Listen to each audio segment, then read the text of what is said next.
Goeiedag graad 12 leerders, welkom by vandag se geografieles. My naam is Rina van Heerden en hierdie les word aan jou gebring deur die Noord-Kaapse Departement van Onderwys in samewerking met Bakama Navorsing en Ontwikkeling. Vandag se les handel oor kaartwerk. Ons gaan so 'n bietjie kaartwerk hersien. En ons gaan spesifiek kyk na skale, na rigting, peiling, magnetiese deklinasie, 'n paar ek vir jou verduidelik dat jy kan sien van die konvensionele tekens, en dan die hoogte op 'n topografiese kaart, die verskillende maniere hoe hoogte op 'n topografiese kaart lyk, en ook die landforme wat gepaard gaan met kontoure. Goed, ons begin sommer nou dadelik met skale. Die soorte kaarte het verskillende skale.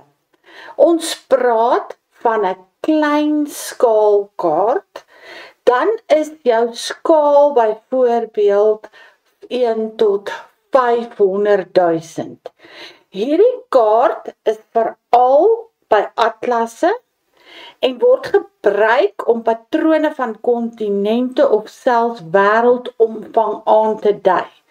Byvoorbeeld, as jy 'n kaart het wat vir jou die verspreiding van land en water oor die hele wêreld gebruik, dan gebruik hulle 'n klein skaalkaart, alhoewel hierdie getal baie groot is.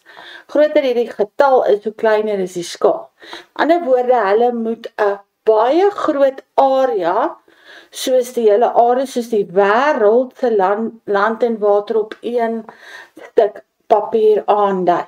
So dan praat ons van 'n klein skaalkaart, meestal in jou atlasse. 'n medium skaalkaart wissel tussen 1 tot 5 miljoen en 1 tot 500.000. Hy word gebruik vir die uitbeelding van gegevens op 'n landpaaie of 'n streekgrondslag. Byvoorbeeld, jy kan padkaarte kry wat 1 tot 500.000 is. Of as ons die dreineringsstelsels, met ander woorde 'n land se riviere of 'n kontinent se riviere aandui, dan gebruik ek 'n medium skaalkaart. Dis 'n groter area, maar nie so groot soos die wêreld nie. Of as ek administratiewe grense, as ek 'n kaart van Afrika het en ek wil byvoorbeeld al die lande in Afrika wys, dan gaan ek 'n medium skaalkaart daarvoor gebruik. 'n groot skaalkaart wissel van 1 tot 500.000 tot by 1 tot 50.000.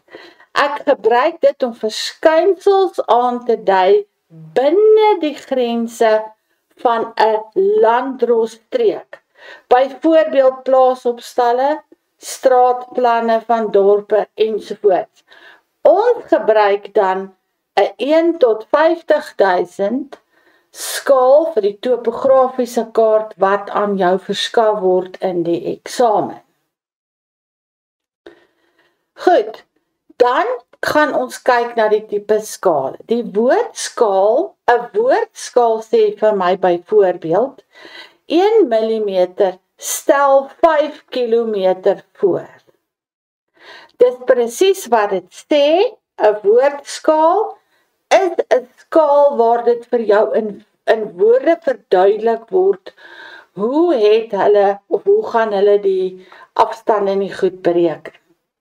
Die lynskaal, byvoorbeeld die kaartafstand, kan met behulp van 'n verdeelpasser bereken word. En so lyk jou lynskaal. Dis gewoonlik hierdie ene wat aan die onderkant van die topografiese kaart en die ortofotokaart op jou kaart voorkom. 'n verdeelpasser, dis die passer wat jy 'n skerp punt aan die een kant het en 'n skerp punt aan die ander kant. Jy sit jou 2 skerp punte op die punt op die kaart wat hulle wil hê, en dan sit jy daai skerp punt, die een hier en die een waarever hulle dit wil hê. Jy sal sien, as jy links gaan, hier's 0.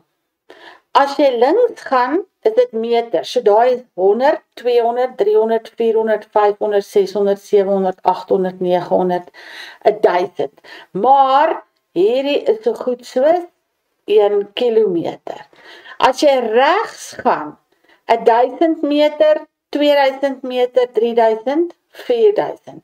So 1000 meter weet ons is 1 kilometer, 2 kilometer, 3 kilometer, 4 kilometer. So, dit is hoe die lynskaal lyk aan die onderkant van 'n kaart. 'n breuk of 'n verhoudingsskaal sê vir jou 1 tot 50.000. 'n breukskaal is presies so, maar 'n breukskaal en 'n verhoudingsskaal is presies dieselfde. Die teller toon die afstand op die kaart en die noemer of die deler is die afstand in die werklikheid. Daai is die kaart, daai en daai is die werklikheid. 1 tot 50.000 is dan dieselfde as 1 oor 50.000. Hoe om 'n lynskaal te gebruik, daarso wys ek nou weer vir jou. As jy nou wil hê hierso, jy sit jou 2 puntjies neer, dan sal jy sien dis 2 kilometer, dan sit 1, 2, 3. 2,3 meter. Sit hom presies, jy sit hom of daar, die 2 punte van jou passer en jy lees dit af, hoe jy dit ook al moet gee. So hierdie is nou maar net hoe om 'n lynskaal te gebruik. Berekening en omsetting van skale, byvoorbeeld die afstand op 'n 1 tot 50.000 topografiese kaart vanaf A na B is 30 mm.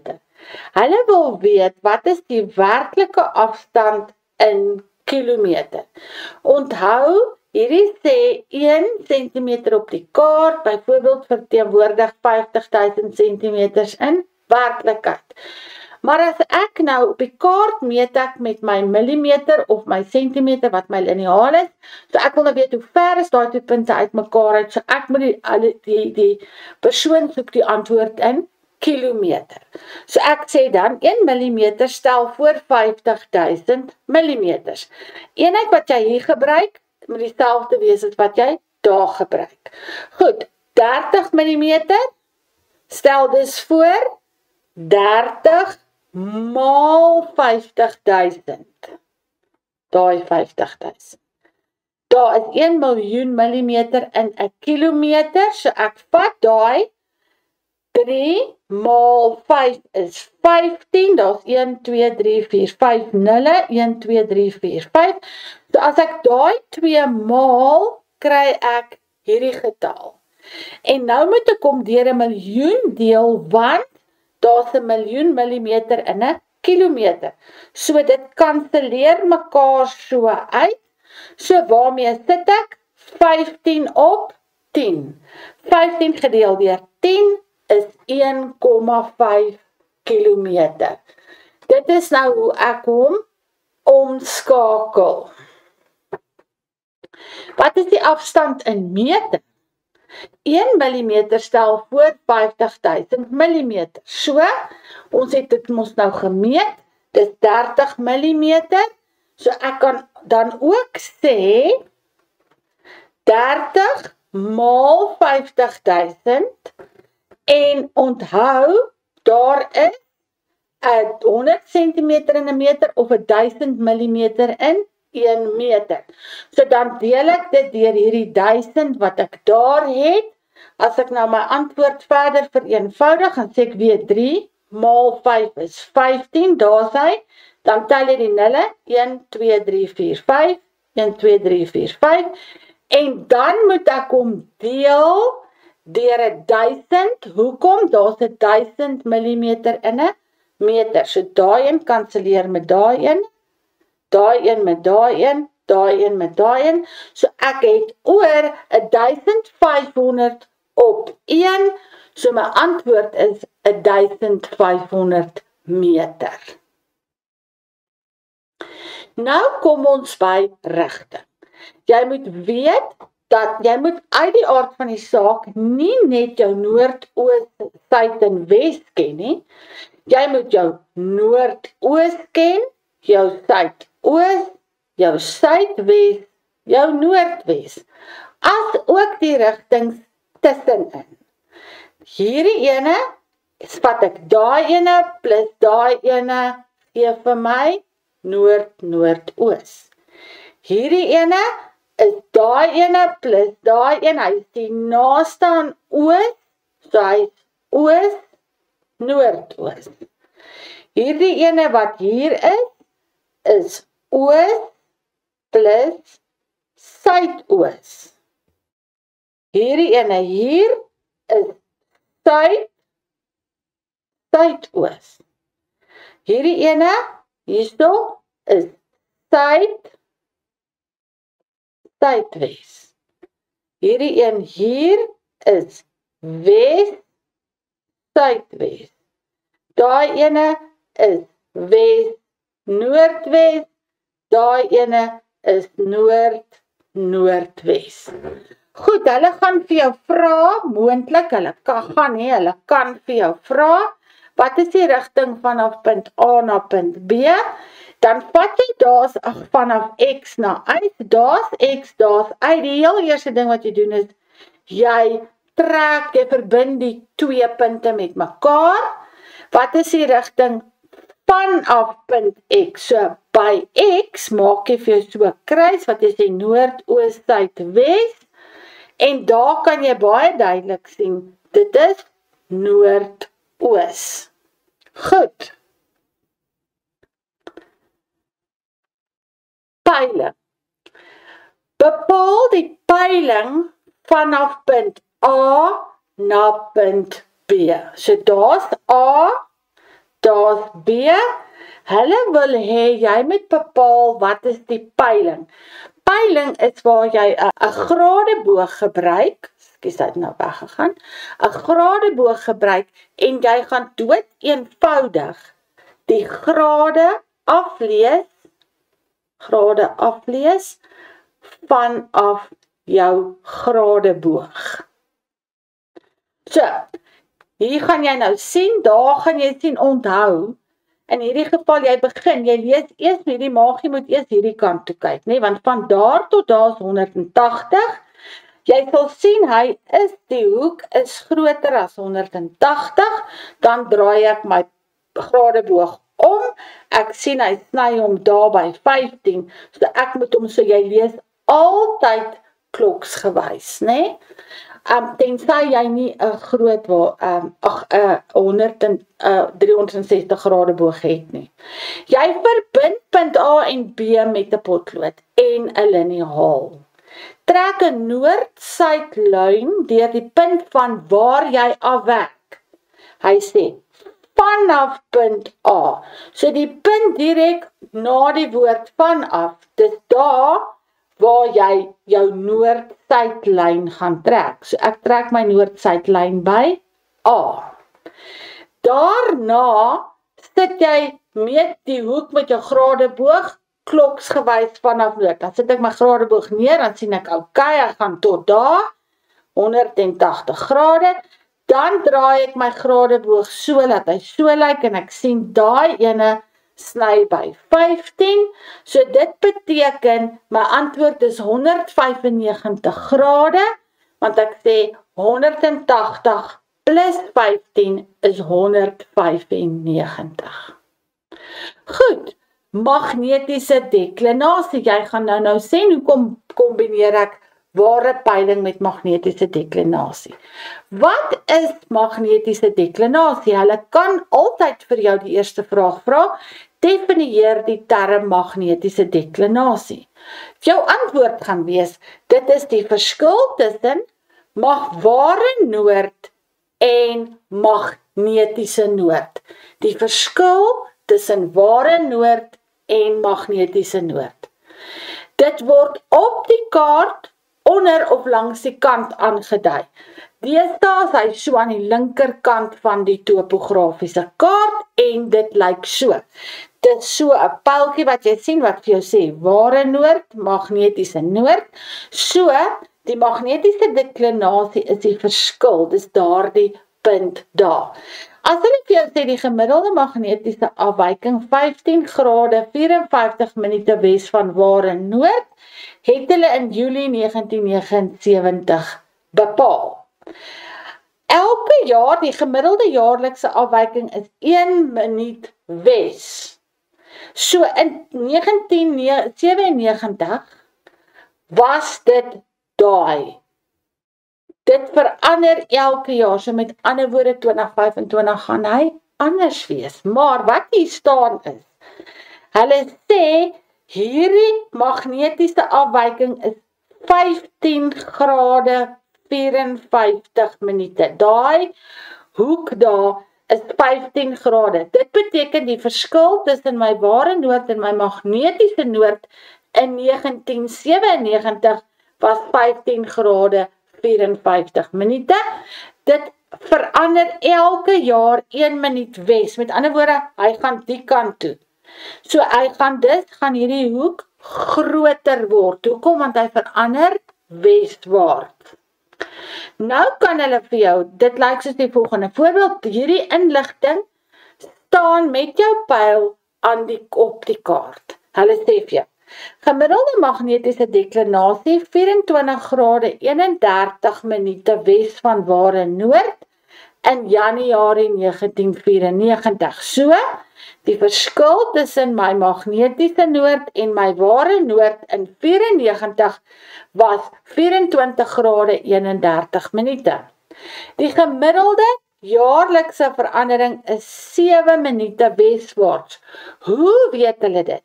Hulle het dit gaan monitor in die tydperk 1987 tot 90 het hulle besef, maar hy verander elke jaar 7 minute. As hy in 1994 24 grade 31 minute is, hy verander elke jaar met 7 minute. Gaan hy dieselfde wees in 2025? Nee. Daarom verwag hulle van ons, bepaal nou die huidige magnetiese deklinasie van hierdie kaart vir 2025. Hulle wil nou weet, wat is dit nou?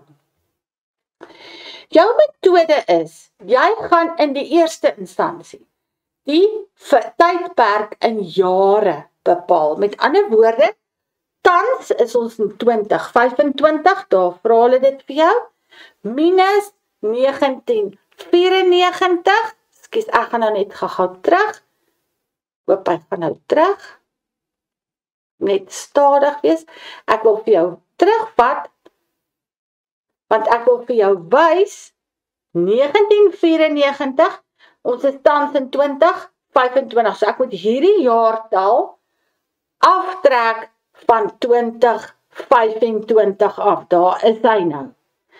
2025 minus 1994, en as jy die twee aftrek, kry jy 31 jaar. Dis die tyd wat verby gegaan het, vandat daardie spesifieke kaart geteken is. Goed, nommer 2, vat jy nou hierdie aantal jare, wat jy uitgewerk het, onthou hulle het gesê, hy verander 7 minute wes, dan vat ek my jare, ek maal dit met 7 minute, sodat ek 217 minute wes kry. Met ander woorde, die verskil tussen jou ware noord en jou magnetiese noord het van 94 tot vandag 7 minute wes geskuif. Hy skuif wes, met ander woorde, hierdie hoek gaan groter word. Maar, ek gaan nou vir jou, laat ek my eers gou aangaan, daai 217 grade word 3 minute 27 minute. Hoekom? Want in 60 minute is daar 1 graad. 1 graad is 60 minute. So ek vat daai 217, ek sê 60, 120, 180. Hy het nog steeds 180, maar is nog nie by 240 nie. So, ek vat 3 grade daar, want ek kan, want dit is meer as 60 minute, en ek gee vir hulle 'n 3 grade, dan sê ek 60 minus 37 gee vir my 27. 27 grade minute, 3 grade 27 minute is gelyk aan 217. Die deklinasie in 94 was 23 grade 31 minute. Elke jaar het hy 7 minute verander, geskuif in 31 jaar. So hy het in werklikheid 3 grade 27 minute geskuif. So wat moet ek nou doen? Ek sê nou, daai 31 moet bygetel word vanaf die deklinasie in 94 en dit lyk so. Dit was wat dit was in 94 plus 3 grade 27 minute. Onthou, daai 217 minute is nou 3 grade. So oor die afgelope 25 jaar het hy 3 grade wes geskuif. Nou moet jy onthou, ek tel grade by grade. Ek tel minute by minute. So 24 plus 3 is 27 grade en 31 minute plus 27 minute is 58 minute wes van Ware Noord vir 2025.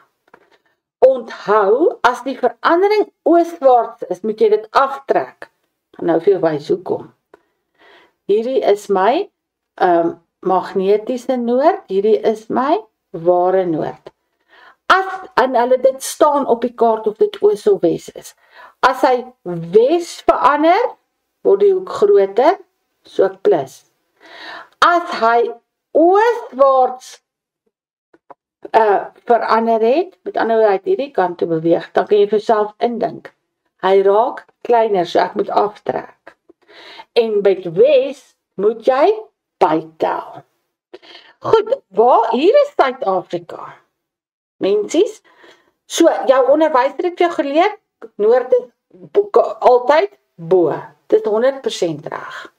Want dit is jou Ware Noord. Maar hierdie rooi streep is die afwyking. Hoekom? Want die verskil tussen Ware Noord en magnetiese noord, hierdie aarde se magnetiese veld lê by Groenland, hier min of meer. Is die aarde se magnetiese veld by Groenland.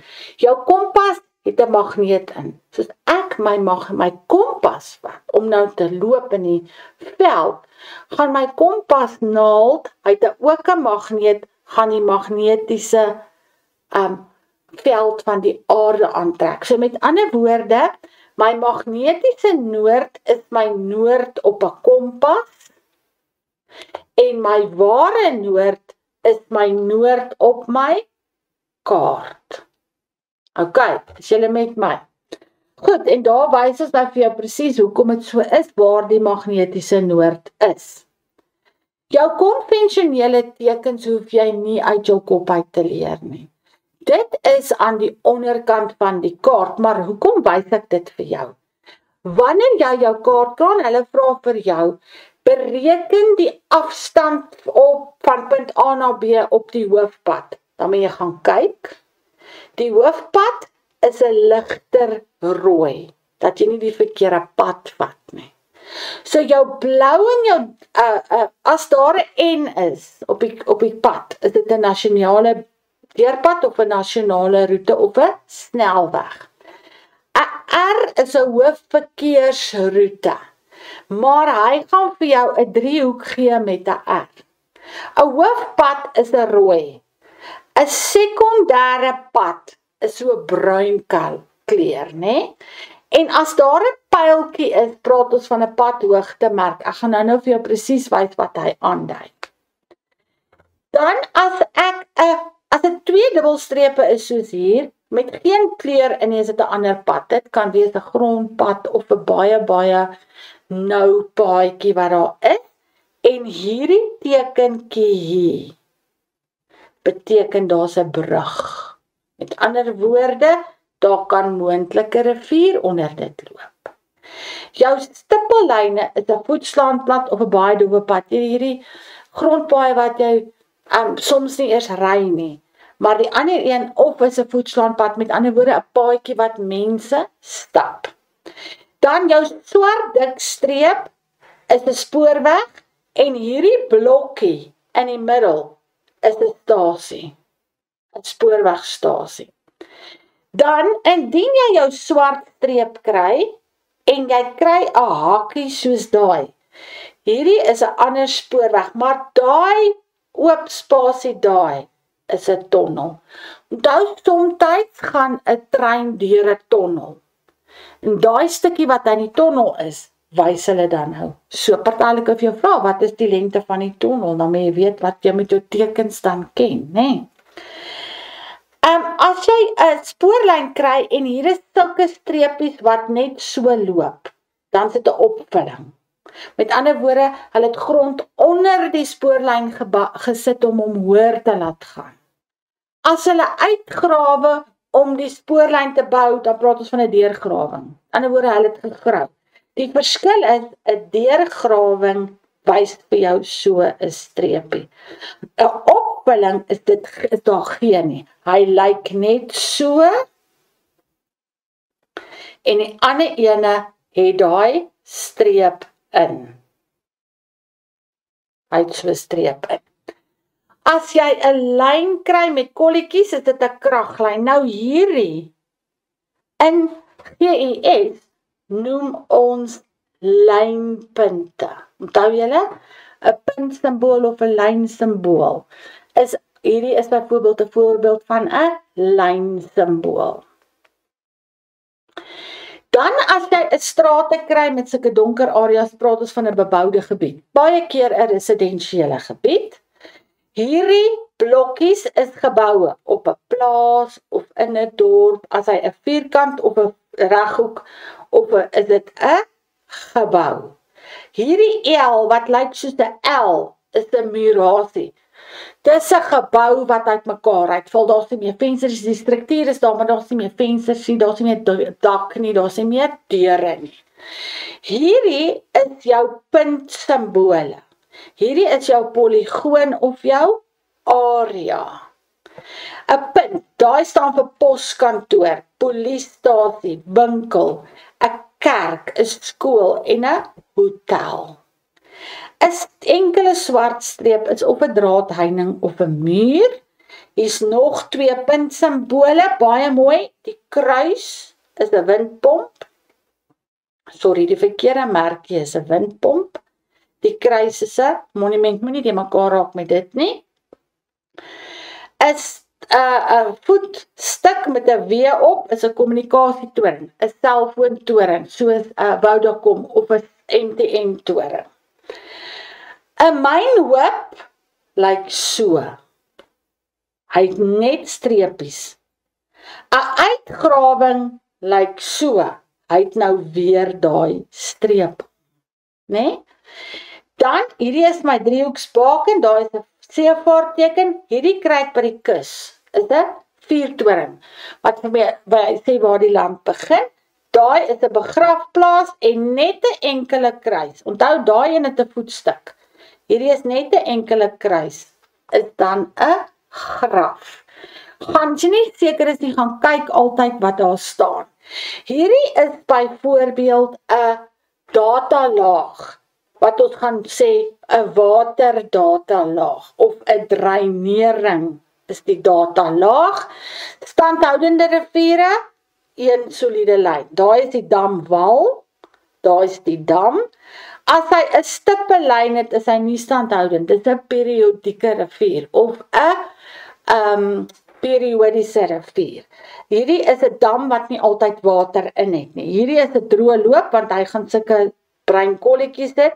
Hierdie is 'n droë pan, as hy breinkolletjies in, is hy droog. Hierdie is moerasse en vleie, 'n streepie met 'n P is 'n pyplyn, dis bo die grond. Ek kan dit sien. Onder kan ons nie sien nie. Hierdie is slegs goed wat ons kan sien op die aarde. Hierdie is 'n watertoring, daai is 'n reservoir en daai is 'n watertoring. punt. Goed, dan het ek nou nog my ander, wat hierdie wys my, ek is by die kus, daar's rotse, daar's nie sand nie. Hierdie is 'n klipbank, jy kan nie daar iets bou nie, daar's klippe daar. Hierdie is erosie, want hy het so 'n streepie, daai is sand, weer. Erosie loop so, en sand lyk so. Hierdie is 'n beboste gebied, daar's net bosse daar. Jou bewerkte lande, jou boord en jou wingerd, hierdie is 'n ontspanningsterrein, daar is 'n ry bome, daar's weer 'n kommunikasietoon.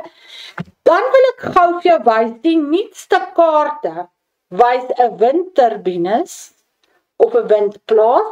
Een is 'n windturbine, meer as een is 'n windplaas. Dan kry ons satellietantennes en hierdie is 'n plek waar daar sonpanele is. Omdat ons nou in die era gaan van sonpanele, windturbines, is hulle besig om dit ook aan te bring op die topografiese kaarte. Goed, hoe word hoogte op 'n topografiese kaart aangedui? Die eerste punt is 'n punthoogte. Dit is die hoogte wat in die veld opgeneem is. Dit is gewoonlik 'n swart kolletjie met 'n hoogte in nommers geskryf. Byvoorbeeld daar is die punt 3455.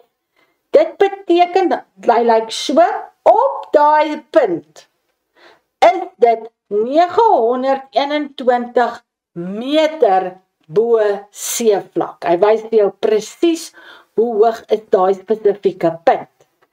'n Padhoogtemerk of 'n hoogtemerk, dit is 'n opgemete hoogte wat langs 'n pad op die kaart aangetoon is. Dit wys vir jou spesifiek hoe hoog die pad op daai spesifieke punt is. Die doel van die hoogtemerk is om die hoogte bo seevlak van die pad op daardie spesifieke plek aan te toon. Dit word as 'n pyltjie met 'n ooreenstemmende hoogte aangeteken. Daar's my pad, daar's my pyltjie, daar's my hoogte. So op daai punt is die pad 3455 meter bo seevlak en hy lyk so. Daar's jou pad, daar's die pyltjie, daar's die hoogte. So op daai punt is die pad 865,8 meter bo seevlak. 'n Trigonometriese baken of 'n trigbeken, dis 'n kort sementpilaar met swart metaalvane wat op die hoogste ligging in 'n gebied geplaas word. Hulle posisie is ook opgemeet en hulle dien as 'n trigonometriese netwerk van Suid-Afrika. Hulle word as 'n klein driehoek op 'n kaart aangetoon met 'n nommer as ook 'n hoogte. Hier's my driehoek, driehoeksbaken. Daai is die nommer van die baken. Hierdie is die hoogte van die baken in meter. So lyk dit in die werklike lewe. Dit is so 'n pilaartjie met hierdie blink, die staal konstruksie op. So daar's hy. Dis driehoeksbaken nommer 44 op daai punt. Driehoeksbaken 44 is 956 meter bo seevlak. Kontour is die ander manier waarop hoogte aangedui word. Dit is die lyne, daai bruin lyne op 'n kaart met dieselfde hoogte bo seevlak. Hulle is bruin lyne en hulle het waardes op. Hulle kom met intervalle van 20 meter aan op 'n topografiese kaart. Elke 5de kontourlyn is donker gedruk en dit is 'n indekskontour. Hy is ook 'n klein bietjie dikker as die ander kontoure. So hier is hy, jy sal sien daai ene 1100 en 1200. Hy is 'n bietjie dikker, so daai is jou indekskontourlyn. Hier gaan ek ook vir jou wys, daar's hy so 'n bietjie dikker en kyk hier, hulle sê vir ons hy's 1000 meter. Hierdie punt is 1096 wat beteken ek gaan hierdie is 1000, daai is 1020, 1040, 1080 en daai is 1100. Okay, so elke dis 20, 40, 60, 80, sorry, dit is 1020, 40, 60, 80, hy is nog nie 'n indeks nie, en daai punt is 1096. As hy so lyk, as ek hierdie kant toe gaan, daal hy, en as ek daai kant toe gaan, dan styg hy. Jy kyk hoe is die kontourlyne gedruk. Hoogte word altyd in meter bo seevlak aangedui, en hy word afgerond tot 'n volle meter, soos jy kan sien. 1120, 1140, 1160 en 1180. Goed, dan ook nog hier by die kontoure. Sorry, ek gaan net gou terug. Hierso wys hy nou weer vir jou. Ek wil net hierso kan jy ook sien, is dit dikker een. Daar's die ander dikker een. So, hierdie is dan nou 'n stylhelling. Hoekom? Kontourlyne is naby mekaar.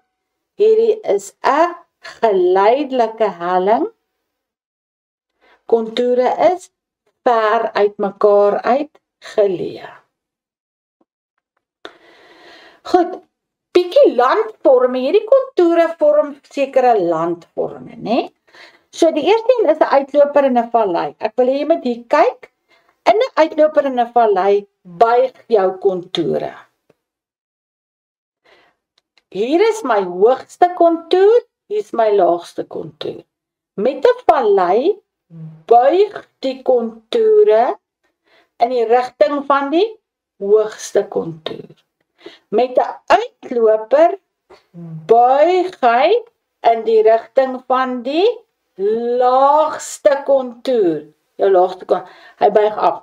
So uitloper buig in die rigting van die laagste kontour, 'n vallei buig in die rigting van die hoogste kontour. Goed, nou net om vir jou hier te wys van die kant af. Hierdie is, daai is jou konveks, konkaaf. Hy lyk so van die kant af. En dan hier, daar is X, daar is Y. Met ander woorde, daar loop 'n rivier, hier loop riviere in, en daar is A, hy is nie hier nie, en daar is B. So, bolronde en holronde hellings. Goed, 'n geleidelike helling, hy lyk so in die werklikheid. Jy kan sien hier, dit lyk of die kontourlyne amper eweredig uit mekaar versprei is. Hier het ek 'n stylhelling. Daar is moeilik om te klim. Hier is hy op jou kaart, hier is hy in die werklike lewe. Hoe weet ek dit? Kontourlyne is naby aan mekaar. Dan het ek 'n konkawe helling. Hy loop so. 'n Konkaaf is my lae kontourlyne ver uit mekaar uit. My hoë kontoure is naby aan mekaar. So, bo is hy styl, onder is hy geleidelik. Hy lyk so. Hy lyk partykeer ook so, né? Konkaaf, die boonstes is naby mekaar, die onderstes is ver uit mekaar uit. 'n Konvekse helling lyk bietjie anderste. Nou is my lae kontoure naby mekaar en my hoë kontoure is ver uit mekaar. So, hoe laer jy gaan, hoe styler is dit. So, jy stel, dis op in 'n styl, en dan ewe skielik is hy bo plat. 'n Juwel is net so. Is 'n sirkel, en dan al die kontoure net ewe wyd uit mekaar uit. So, dis net so klein juweltjie wat jy kry. 'n Saal. So, ek het 'n koppie hier, ek het 'n koppie daar, en dan daal hy so bietjie in die middel. Daai gedeelte waar hy daal is die saal. So, hier is my koppie, daai ene. Hier is daai koppie. So, hy gaan, daar is hy hoog, dan kom hy bietjie af, en dan gaan hy weer bietjie op. Hulle kan vir jou hierdie kontoure gee en vra om net vinnig met rofweg met jou hande te teken. 'n Vallei. Jy sal sien hier om die vallei, dis 'n laagliggende gebied met steil hellings aan die kant. Dit gewoonlik waar 'n rivier is, so met ander woorde hierdie rivier kom so af en hy vloei daaronder. Hoe weet ek dit? Ek sien hierdie kontoure is baie naby aan mekaar, wat beteken dit is baie steil. 'n Uitloper, onthou wat het ek gesê?